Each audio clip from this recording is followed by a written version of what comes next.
সেই চেয়ারম্যান না কেউ না খেতে পারবে না।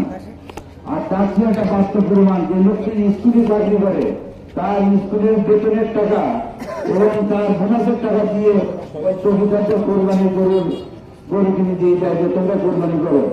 তাই হচ্ছে মানুষ আর হতে পারে না। তারপরেও তার চলাফেরায় স্কুলে যাতায়াত করেছে, অনেক সময় অনেক ছাত্রছাত্রীদের সাথে হয়তো খারাপ ব্যবহার হতে পারে।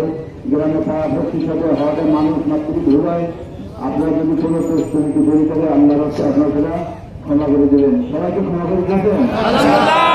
আর যদি কারো দেনা পাওনা থেকে থাকে আমার জান নেওয়ার পরে আমি ফিরে আসবো, আমার কাছে আছি ইনশাল্লাহ। বা আমার ভাই ঠাকুরা আছে, নিজামুর আছে, তাদের বাড়ি থাকে না আর থাকবো। আর আমার দুইটা ছেলে আপনারা জানেন যে একটা ভিন্ন ধরনের কম বিষয়। তারপরে আমার চাচা আছে, সত্যতা আছে, সমস্ততা আছে। যেখানে আমাদের আছে আমাদের ব্যাপারে কারোর কোনো নিয়ে আমাদের 64 লোক প্রায় সবই আমরা একসাথে থাকি।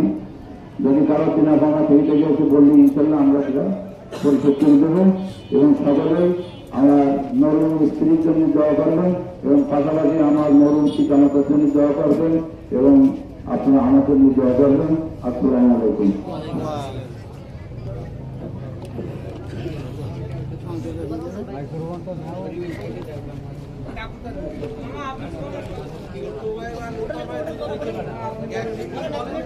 আপনি বলেন ভাই, আপনি বলেন।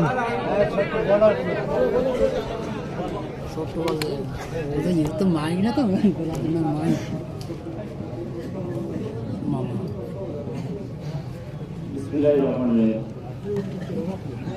আপনারা সবাই অবগত।